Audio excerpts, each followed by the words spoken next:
1927년 경남 거제에서 넉넉한 사업가 집안에서 태어난 김영삼은 1951년 당시 국회 부의장이었던 장택상의 비서관으로 정계에 입문하게 된다. 정계에 입문한 김영삼은 제3대 국회의원 선거에서 당선되고 난 후 9번의 국회의원을 지냈으며 1992년 12월 제14대 대선에서 당선되었다.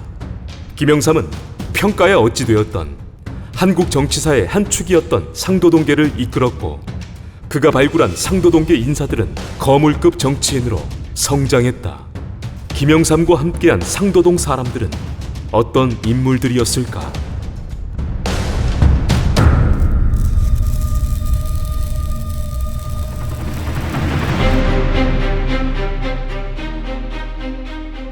먼저 대한민국 제16대 대통령을 지낸 노무현이다. 1987년 대선에서 노태우에게 패한 김영삼은 이듬해인 1988년 제13대 총선을 앞두고 부산에서 인권 변호사로 활동하고 있던 노무현에게 정계 입문을 제의했다.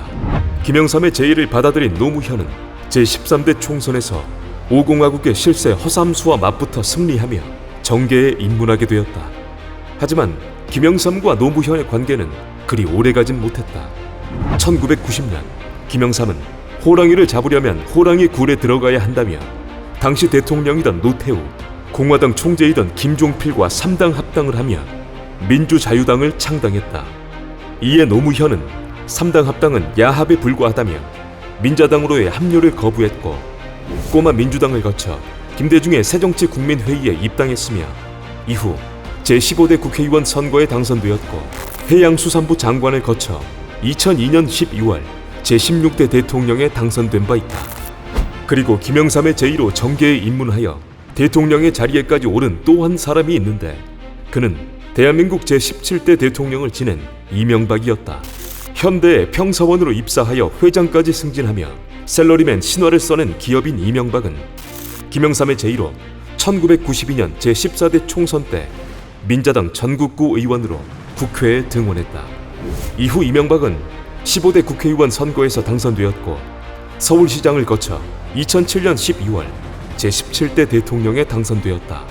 이명박은 대통령 당선인 신분으로 김영삼의 팔순잔치에 참석하여 자신을 믿어준 데 대한 감사를 전하기도 했다. 그리고 김영삼은 또 한 명의 거물을 영입했는데, 그 사람은 훗날 대권에도 3번이나 도전했던 이회창이었다.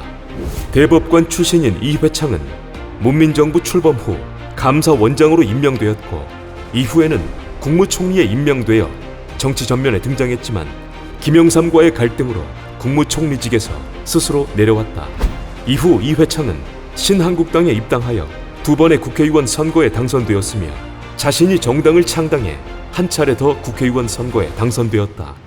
그리고 대권에도 도전해 보았지만 1997년은 김대중에게, 2002년은 노무현에게, 무소속으로 출마했던 2007년에는 이명박에게 밀려 뜻을 이루지는 못했다.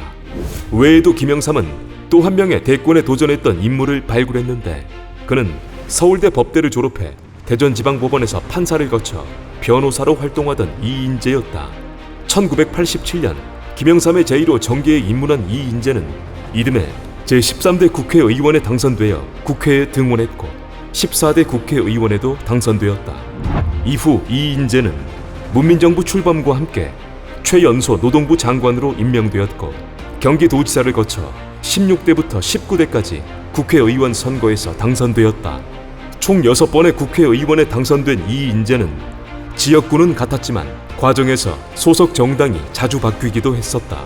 그리고 이인재는 여러 차례 대권의 뜻을 두었으나 이루지는 못했다. 또한 김영삼은 현재까지도 중량감 있는 정치인들을 발굴하기도 했는데, 제5공화국 시절 김영삼은 민주화추진협의회, 이른바 민추협을 조직했고 자신이 의장을 맡게 되었다. 이때 재정국장으로 정계에 발을 들인 사람이 있었으니 그는 김무성이었다. 이때부터 김영삼의 총애를 받은 김무성은 문민정부가 출범한 뒤 대통령 민정수석을 거쳐 1994년 당시 43살의 나이로 최연소 내무부 차관에 임명되었다. 이후 1996년 15대 국회의원 선거에 당선되어 국회에 입성했고 20대까지 6번의 국회의원 선거에서 당선되었다. 그리고 또 한 명 YS 퀴즈를 자처한 사람이 있었는데 그는 1982년부터 1995년까지 검사로서 굵직한 사건을 맡아온 홍준표였다. 1995년 검사 생활을 그만둔 홍준표에게 김영삼은 직접 전화를 걸어 정계 입문을 제의했고, 김영삼의 제의를 받아들인 홍준표는 1996년 제15대 국회의원 선거부터 4번의 국회의원 선거에 당선되었다. 이후 홍준표는 2012년부터 2017년까지 경남지사를 지냈고 2017년 대권에도 도전해 보았지만 낙선하고 말았다. 홍준표는 이후 소속 정당의 당대표를 거쳐 2020년 21대 국회의원 선거에서는 무소속으로 당선되었다. 그리고 정계 입문부터는 아니었지만 입문 후에 김영삼의 상도동계로 합류한 사람들도 있었는데 그들은 김문수와 서청원 그리고 이재호였다. 1990년대 초반까지 노동운동을 하던 김문수는 정계 입문부터는 아니었지만 1994년 김영삼의 민주자유당에 입당하게 된다.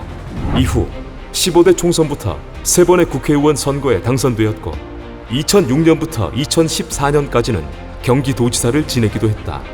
또한 이명박 정부에서 특임 장관을 지낸 이재호 역시 정계 입문부터는 아니었지만 1996년 제15대 총선 때 김영삼의 영입으로 신한국당에 입당한 후 5번의 국회의원을 지냈고 이명박 정부에서는 특임 장관을 지낸 바 있다.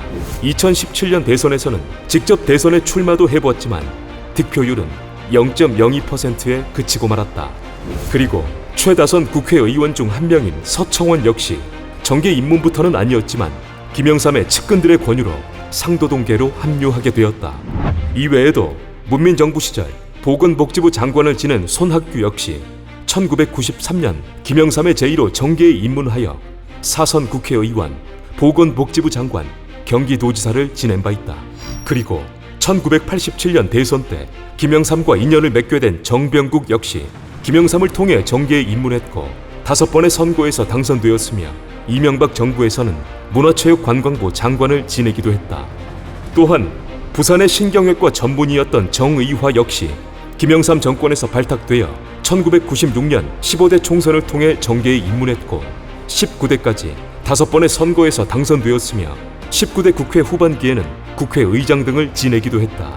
이외에도 많은 정치인들이 김영삼의 직간접적인 영향으로 정계에 입문하기도 하였다.